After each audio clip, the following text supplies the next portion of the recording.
"I'm not asking for a favor, Rachel," my dad said. His voice was colder than I remembered. Professional, clipped, as if he were already bracing for rejection. "I'm asking you to do your job." Those words hit harder than I'd expected, sharper than any legal cross-examination I'd ever faced. For a moment, I just sat there gripping the edge of my desk, my knuckles white. In front of me sat a man who'd been a ghost for over 20 years. His face was set in stone, eyes hard as flint, and his tone carried something I couldn't quite name. Anger, maybe, or desperation disguised as indifference. "I'm Rachel Monroe, 31, defense attorney. I've built a solid reputation in the city's legal circles, known for being relentless, thorough, maybe a little too wedded to my cases. Single by choice and by default. All my energy seems to get poured into my work. My relationship with my dad, if you can call it that. Mostly, it's been defined by the hollow space where he should have been. He walked out when I was 9. No explanation, no goodbye, like our family was something he could just shrug off. My mom and I picked up the pieces and kept going. She never talked about him, and I learned not to ask. Now, after 2 decades of silence, here he was, sitting in my office, demanding my help as if years of absence and pain were nothing more than a scheduling conflict. I leaned back, steadying my breathing, trying to gather my thoughts before they scattered. "You want me to defend you in court," I said, my voice even, every word measured. "But let's not pretend this is just about professionalism. You need my help, Dad. And after everything that's happened, you think you can just show up and expect it?" He shifted, discomfort flickering across his features, but he held fast to his stubbornness. "This isn't personal, Rachel. It's business. I wouldn't be here if you weren't the best at what you do. Business." Course he'd frame it that way. My dad had always been transactional with people. Everything calculated, every relationship weighed in terms of profit and loss. Still, beneath the rigid surface of his words, I caught a faint tremor, something less certain. Guilt, maybe. Regret, possibly. Or maybe just fear. I wanted to ignore it, but it clung to me like a shadow. "I need to think about it," I said, forcing my voice to sound stronger than I felt. "I have other clients waiting. You'll get an answer when I'm ready." He nodded, slow and stiff, and stood. He smoothed his suit jacket with unnecessary precision, like he could iron out the tension between us if he just tried hard enough. "Take your time," he said, but the steel in his voice made it clear that time was the one thing I didn't really have. When he left, the tension in the room didn't go with him. It seeped into the air, heavy and persistent. I stared at the empty chair across from me, replaying the conversation, running over every word. I'd taken on tough cases, clients accused of everything from fraud to murder. But this was different. My professionalism couldn't shield me from the personal history tangled up in this case. This wasn't about legal strategy or courtroom theatrics. This was about the man who had walked away from me, who'd missed every milestone, every scraped knee and graduation, every tear and triumph. Now he wanted me to step in and save him. That evening I called Jessica. She was more than a mentor. After my mom died, she'd become the closest thing I had to family. "He just showed up, Jess," I said, pacing the floor of my apartment, the city lights bleeding through the window. No apology, no explanation. Just, "I need you." Like the past doesn't even exist for him. Jessica sighed, a sound filled with sympathy and caution. "Rachel, you're in an impossible spot. But you're a lawyer first. The question is, can you set aside your personal feelings and do what you do best?" I pressed my forehead against the cool glass, watching the blur of headlights below. "I honestly don't know," I admitted. But the way he looked at me, it was like he expected me to say yes. Like he knew I wouldn't turn him away. For the next few days, I drowned myself in the case file he'd left behind. It was a mess, maybe the messiest I'd ever seen. My dad was accused of embezzling millions from Monroe Investments. The evidence was damning. A web of bank transfers, falsified records, and carefully orchestrated transactions. Every line in the ledger seemed to point directly at him. If I took this case, I'd be fighting uphill, battling not only the prosecution but the weight of public opinion, the media, and my own doubts. But as I sifted through the details, something started to bother me. The transactions were too neat, too meticulous. That didn't fit the man I remembered. Impulsive, sometimes reckless, always looking for the shortcut. This wasn't his style. Patterns emerged, and one name kept resurfacing. Alan Carter, his business partner. Alan's fingerprints were everywhere. On the documents, in the email chains, even in the timing of the transfers. The deeper I dug, the more it seemed Alan had everything to gain if my dad took the fall. I didn't know what to do with that information yet, but it was a seed I couldn't ignore. It complicated everything, introducing a sliver of doubt into my anger and resentment. If my dad was being set up, did I owe him more than just my legal expertise? Late one night, eyes burning from hours of poring over spreadsheets, I called Jessica again. "The pieces don't fit, Jess," I said, my voice barely above a whisper. "I think Alan's behind this. If I'm right, this goes way beyond Dad. It could blow up the whole company." Jessica was quiet for a moment. "If you're right, Rachel, this is more than just defending your father. You'll be exposing fraud, maybe even putting yourself at risk. Are you prepared for what that could mean? For you, for your career, for your peace of mind?" I leaned back in my chair, exhaustion weighing on me. "I'm not sure I am. But I think I have to try. For the truth, if nothing else." The next morning I made my decision. I called my dad early before I could change my mind. "I'll take your case," I said, my words crisp. "But I run the show. No secrets, no interference. If I find anything, I bring it to light, no matter what." To my surprise, he agreed without hesitation. I could hear tension in his voice, a vulnerability that caught me off guard. Maybe he understood how serious this was, or maybe, after all these years, he'd finally realized he had nowhere left to turn but me. Preparing for the first hearing was overwhelming. The evidence pile felt endless. Years of financial records, interviews with employees who remembered fragments of conversations or suspicious behavior, legal motions to file, deadlines to meet. Every document I examined forced me to confront not just the case but my own tangled feelings. Defending my dad wasn't just a legal challenge. It was a test of everything I thought I knew about him, about myself, about the possibility of forgiveness. When we finally sat down together to prepare for his testimony, the air was thick with unspoken things. He sat across from me, posture stiff, arms folded. Every answer he gave was precise, controlled, as if he were still trying to keep me at arm's length. But every now and then I saw something in his eyes, a flicker of uncertainty, maybe even hope. It was in those moments, brief as they were, that I wondered if this case could be more than just about justice. Maybe, if I could get to the truth, it could also become a chance for both of us to confront the past, and decide if we could build anything in its place. He softened up when he thought I wasn't paying attention. There was a subtle shift in his shoulders, a loosening, like the armor he'd been wearing all day had finally started to slip. I kept things strictly business, ran him through the strategy, told him what I needed from him, timelines, documents, the whole 9 yards. I refused to let any of the old history leak in. Then, out of nowhere, he broke the silence, his voice rough around the edges. "You're good at this," he said, like it cost him something to give me even that much. That threw me off balance. I couldn't tell if he meant it as a compliment or if it was some veiled criticism, a backhanded nod to all the years I'd spent learning to build walls. I kept my voice steady, refused to give away anything. "I've been doing this a long time. It's what I do." He just nodded, the moment hanging between us like a question neither of us wanted to answer. Then, as if by mutual agreement, we slipped back into the rhythm of work, burying whatever had almost surfaced. Weeks blurred together after that. The case started to take shape, but it was like trying to sculpt something out of sand.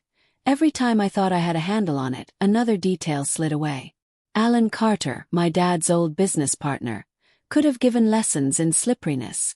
Every word out of his mouth at deposition was measured to the millimeter, crafted to point the blame at Dad without ever quite getting his own hands dirty. The more I dug, the more tangled it all became, and the pressure ratcheted up with every passing day, both in the courtroom and the back of my mind. One night, after a long, bruising day of chasing down leads that all seemed to dead end, I met Jessica for coffee. We sat in a booth by the window, steam curling from our cups, the city outside blurred by rain. "He's not an easy client," I admitted, voice tired. "Half the time I feel like he's hiding something from me. The other half he just seems lost. Like he's stuck in the wreckage of his own choices." Jessica took a long, thoughtful sip, her gaze steady. "That's the thing about family," she said. "They're never just clients, not really. They're a mirror. Every conversation, every argument, it's all tangled up in old wounds and old stories. But you're doing the right thing, Rachel. You're looking for the truth, not just a win." Her words lingered with me long after we parted. As the trial drew closer, the stakes became sharper, more personal. It wasn't just Dad's future that was at risk. It was mine. Winning the case, clearing his name, wasn't just about justice anymore. It was about proving to myself that I could handle the weight of the past and still move forward with some kind of integrity intact. I couldn't let this define me, not just as his daughter, but as a lawyer, as a person. Then, during one of those endless late-night meetings, when the city was quiet and the office lights were the only ones left burning, everything finally boiled over. We were hunched over the transaction timeline, red circles blooming across the pages like wounds. I looked up and saw Dad staring out the window, his face etched with something I hadn't seen before. Remorse, maybe, or just exhaustion. He looked far away, like he was searching for something he'd lost a long time ago. "Something on your mind?" I asked, trying to keep my tone neutral. I didn't want to sound accusing, but the question hung heavy. He hesitated, then shook his head, but his eyes didn't move from the darkness outside. "Just thinking," he said, voice barely more than a whisper. I set my pen down, folding my hands. "Thinking about what? How you ended up here, with your life in shambles? Or is it about how you walked out on me and Mom when I was a kid?" My words came out sharper than I intended, years of bitterness surfacing before I could stop them. But I didn't take them back. For a heartbeat, he looked like I'd struck him. He wasn't ready for this, and I almost felt sorry for him, almost. "Rachel, He started, but I cut him off. "No, we're not skipping over this. You walked out, never came back. Do you have any idea what that did to Mom? To me? All these years you let us think we weren't enough. And now you show up, not to apologize, not to make anything right, but because you need something. Do you even care?" For a moment I thought he'd get defensive, launch into excuses, but instead he just let out a long, weary sigh. His whole body seemed to deflate, all the fight draining out of him. "You're right," he said quietly. "I don't have an excuse. I made mistakes, big ones. And honestly, I didn't think I had the right to come back after everything I did." That stunned me. I'd spent years rehearsing this confrontation in my head, every possible argument, every angry retort. But I never expected him to just admit it, to meet my anger with something that looked a lot like shame. "You didn't even try," I said, my voice trembling. "You left us to pick up the pieces, and you just disappeared." He nodded, gaze still fixed on the window, as if he couldn't bear to look at me. "And I regret it. Every single day. There isn't a day that goes by that I don't wish I'd done things differently." I shook my head, trying to make sense of it all, the anger and the pain and the faint, ridiculous hope that maybe this time he wouldn't let me down. "I don't even know why I took your case," I said, frustration leaking through my defenses. "After everything you've done or haven't done, why am I sitting here, working myself to the bone to help you?" He stared at the papers between us, then met my eyes. There was a look I hadn't seen from him before, a kind of respect, twisted up with regret. "Maybe it's because you're a better person than I am," he said softly. I flinched, caught off guard by the vulnerability in his voice. "That's not an answer," I snapped, even though his words rattled something deep inside me. "I'm not doing this out of kindness. I'm just doing my job. That's all." He leaned back, rubbing his eyes. Maybe that's part of it, but it's not the whole story. The truth is, Rachel, you've got something I never had. Integrity. You could have walked away. You had every right to. But you didn't because you actually care about doing the right thing, even when it costs you. I leaned in, my voice hardening. No. Integrity. Are you saying you're guilty of this case too? Is that what you're trying to confess? He met my gaze, his face hardening with something like pride.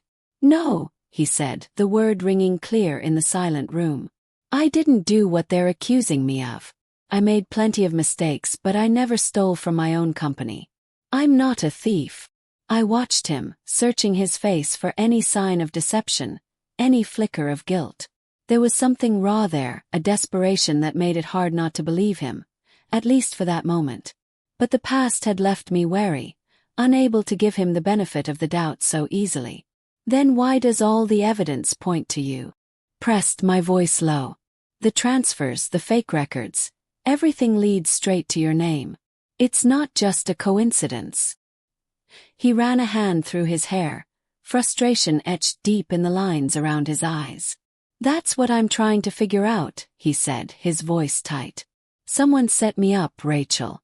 I know how it looks. I know it's all stacked against me. But I didn't do this. That's why I need you. You're the only one who can help me get to the truth, because you're the only one who cares enough to see past the evidence to what really happened. The silence that followed felt heavy with all the things we'd never said. I realized then that this case was more than just a battle in court. It was a reckoning. Not just for him but for me too. And as much as I wanted to pull away to protect myself, I couldn't. I owed it to the truth and maybe, just maybe, to both of us to see it through. For a second I almost felt sorry for him. Almost. But I wasn't about to let him off the hook. Not after everything that had happened. You'd better hope I can prove that, I said, standing up so fast my chair scraped loudly against the floor. Because if you're lying, I'm not covering for you. Not this time. The next few weeks were a blur. Sleep became an afterthought, and meals were mostly coffee and takeout, cold by the time I remembered them. I threw myself into the case with a kind of desperation that surprised even me. Obsessive, honestly. Every lead, every file, every late-night email was another step closer to the truth I needed so badly I could taste it. Alan Carter's name kept cropping up, never front and center, but always lurking at the periphery, like a shadow that refused to be banished. He was careful, almost meticulous in the way he maneuvered. Always just enough involvement to benefit from my dad's downfall, but never so much that he'd be the obvious suspect. It was almost as though he'd planned for this possibility, setting himself up as the beneficiary while remaining largely invisible. Still, suspicions wouldn't cut it in court. I needed something irrefutable. Hard evidence. Facts that couldn't be twisted or dismissed. At one of our late-night strategy meetings, surrounded by stacks of files and empty coffee cups, I finally put all the pieces on the table. Alan had access to the accounts, the records, everything, I said, tapping a timeline I'd meticulously assembled. Red lines and yellow sticky notes traced the flow of assets, the dates of transfers, and the subtle shifts in company ownership. He's been slowly backing away from the company, quietly selling off assets, transferring them into his own holdings. It's all there if you look closely. If we can show motive and opportunity, we can at least get them to look at someone besides you. My dad sat quietly, his hands folded tightly in his lap. Silence from him was rare. He'd always been the kind of person who had an answer or an opinion for everything. When he finally spoke, his voice was low and careful. Do you really think he's behind this? I didn't hesitate. I do. But it doesn't matter what I think. It's what I can prove. And Alan's careful. If he covered his tracks, we're going to have to work twice as hard. Circumstantial evidence won't clear your name. We need something solid, something they can't ignore. The turning point came sooner than I dared hope. Pre-trial deposition. Alan Carter's senior manager, Ellen Price, was called to testify. She walked in with the air of someone who'd rehearsed every answer, every gesture. At first, she was the picture of composure. Calm, polite, careful with her words. But as I pressed her about the missing funds and Alan's possible role, the cracks started to show. She kept glancing at the door, her voice growing thinner, her fingers twisting a pen until her knuckles were white. I decided to push, my own nerves tight beneath the surface. "Miss Price," I said, trying to keep my tone steady but not intimidating, "is there anything you want to share about Mr. Carter's role here? Anything you heard, saw, or were told that might help us get to the truth?" She hesitated, visibly torn, her eyes darting around the room as if searching for an escape. The silence stretched, broken only by the faint scratching of the court stenographer's pen. You could feel the tension, heavy and electric. Finally, she let out a long breath, her shoulders drooping as if she'd just put down a great weight. "There was a phone call, a couple months ago. I overheard Mr. Carter say, 'Michael is the perfect scapegoat.'" Her words landed like a thunderclap. The room seemed to shrink around us, every eye fixed on her. I shot a glance at my co-counsel, who looked as stunned as I felt.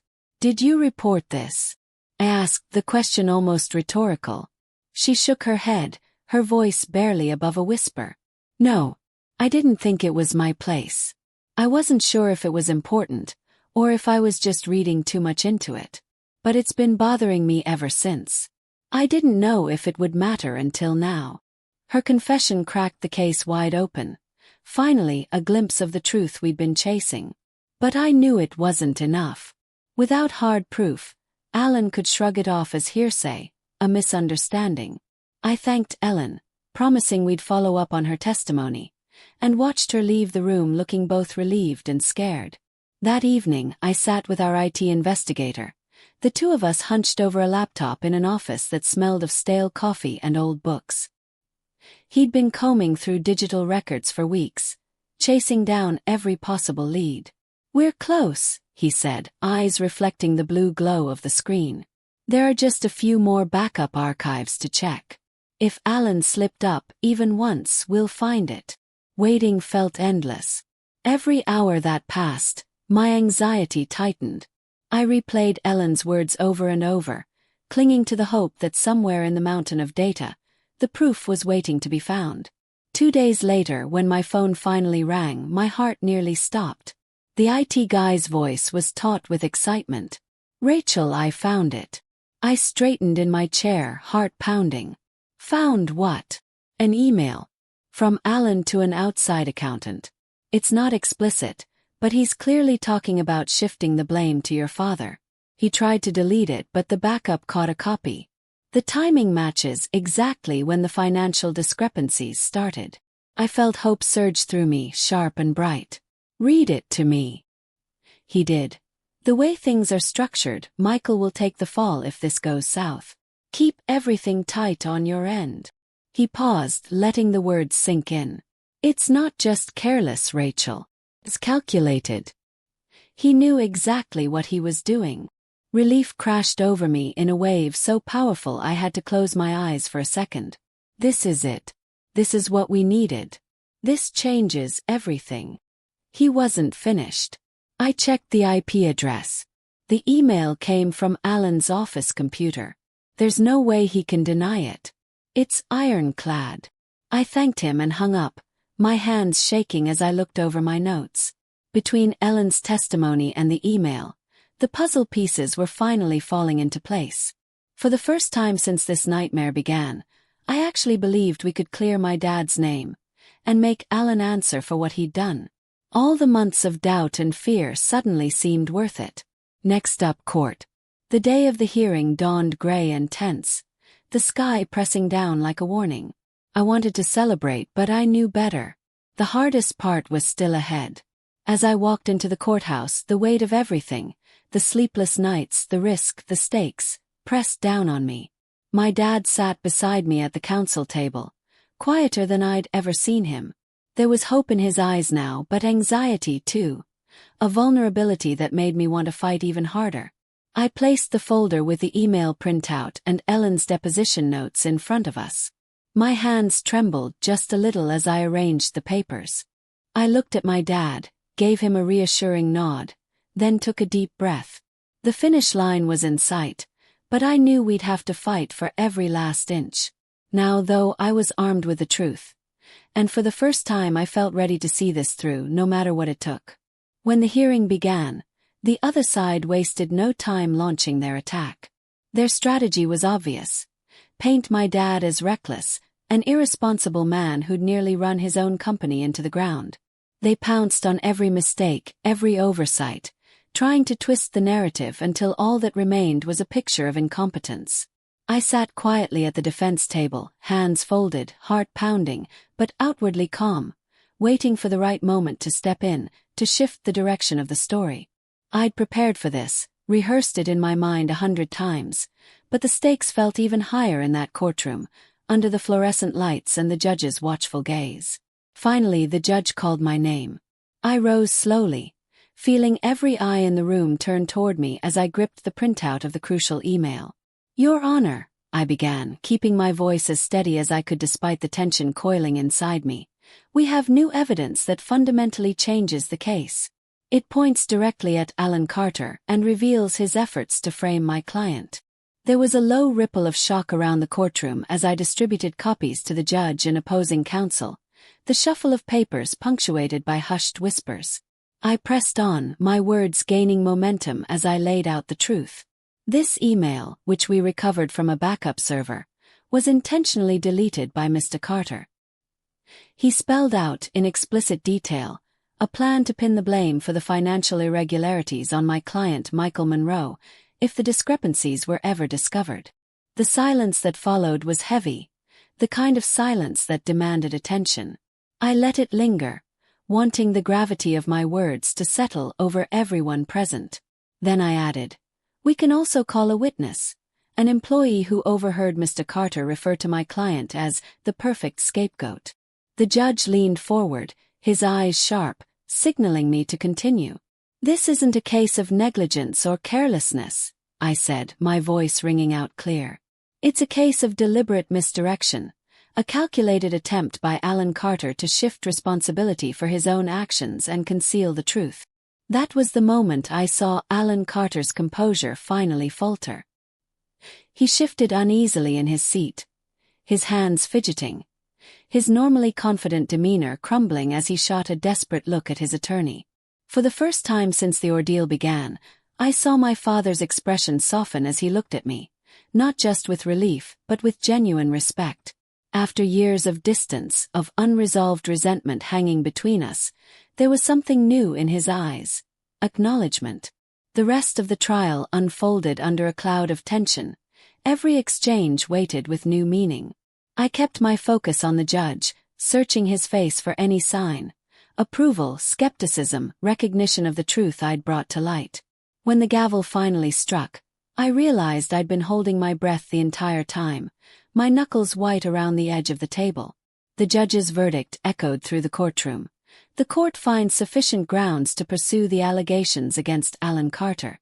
The trial concerning Michael Monroe is adjourned indefinitely, pending a full investigation of this new evidence. In an instant, the room erupted with murmurs, a collective exhale as the entire trajectory of the case shifted. My father turned to me, and for a brief moment, it seemed as if he wanted to say something profound, to bridge the years of silence and regret. But instead he simply nodded, a small gesture but one that spoke volumes. Days later, the charges against my dad were dropped. The focus shifted entirely to Alan Carter, who now faced a wave of scrutiny and suspicion as every detail of his misconduct became public knowledge. The press latched onto the story, splashing headlines about his alleged betrayal across newspapers and websites. For my dad, the months of suspicion and shame finally evaporated, replaced by a sense of vindication and relief. The storm that had haunted him had passed. But for me, the victory was more complicated than I'd imagined. I'd managed to clear his name, to reveal the truth that had been buried, but in the process, I'd unearthed wounds I thought I'd long since buried. Every step I took to defend him forced me to confront the history between us, the disappointment, the absence, the years spent trying to prove I didn't need him. The evening after the charges were dismissed, my dad reached out. His voice on the phone was unfamiliar, gentler, stripped of the bluster I'd come to expect. He asked to meet, and soon he was in my office, standing in the doorway as if unsure he belonged there. When he sat across from me, he seemed smaller, diminished somehow, as if the ordeal had peeled away his last layers of armor. "I wanted to thank you," he said, voice rough with emotion, "for everything you did. I don't know if I deserve it, but I'm grateful." I leaned back, arms crossed, trying to keep my guard up. "You don't have to thank me. I did my job. I'm your lawyer." My words came out colder than I intended, but I couldn't help it. The old hurt was still there, just beneath the surface. He flinched but didn't look away. "You were more than just my lawyer," he said quietly. "You saved my life, Rachel. You fought for me even after all I put you through. I know I didn't deserve that." I studied him, searching his face for sincerity. "This wasn't about loyalty," I replied. "It was about doing what was right. And honestly, I didn't do it for you. I did it for myself, to prove I could be better than you ever were." My words stung, and I saw the pain register in his eyes. He looked away, his shoulders sagging. "I wish I could change the past," he whispered. "I wish I'd been there for you, for your mom. But all I can do now is tell you I'm proud of the person you've become, even if it had nothing to do with me." For a fleeting moment, I felt a pang of sympathy. Seeing him stripped of his defenses, wrestling with regret, made me realize how much time we'd both lost. But sympathy wasn't enough to erase the years spent waiting for a father who never seemed to show up. "I don't need your pride," I said, my voice barely above a whisper. "I needed a father. And you weren't there." He nodded slowly, accepting the truth, even if it hurt. "I hope someday you'll forgive me," he said, the words hanging between us like a prayer. I let the silence grow, neither of us willing to break it. I didn't offer forgiveness. Not then, and maybe not ever. Some wounds heal, but others sit beneath the skin, shaping who we become. As I watched him struggle with his remorse, I realized something important. I didn't need his pride or his absolution. What I'd needed all along was to prove to myself that I could rise above the pain, the absence, and the doubt he left behind. Done that. I'd cleared his name, brought the truth to light, and in doing so, discovered my own strength. I was no longer the little girl waiting for her father's approval, desperate for a connection that never came. I was someone who could stand on her own, who could face the past and move forward. When my dad left my office that evening, the air felt different, lighter somehow. Alone in the quiet, I sat for a while, letting the weight of everything settle. The victory wasn't simple or clean, but it was mine. I'd found closure, not in his forgiveness, but in my own ability to survive and succeed. I wasn't that abandoned child anymore. I was Rachel Monroe, and I knew exactly who I was. He wasn't part of my life anymore. That chapter had closed, and I had emerged as Rachel Monroe, a woman who no longer waited for validation from someone else, but instead found strength in her own reflection. I'd fought hard for my sense of self-worth, facing setbacks and doubts along the way, but each challenge only made me more determined to stand on my own. Looking back, I realized how far I'd come, and honestly, I felt a deep sense of pride in who I'd become. It wasn't just about moving on from someone. It was about reclaiming my identity and building a life that felt true to me. So, did you enjoy the story? If you did, I invite you to hit the like button and subscribe to our channel. Your support means a lot to us. It not only encourages us to keep creating but also ensures you won't miss out on any of the inspiring stories we have yet to share. Thank you so much for watching and being a part of our community. We look forward to sharing more journeys with you next time.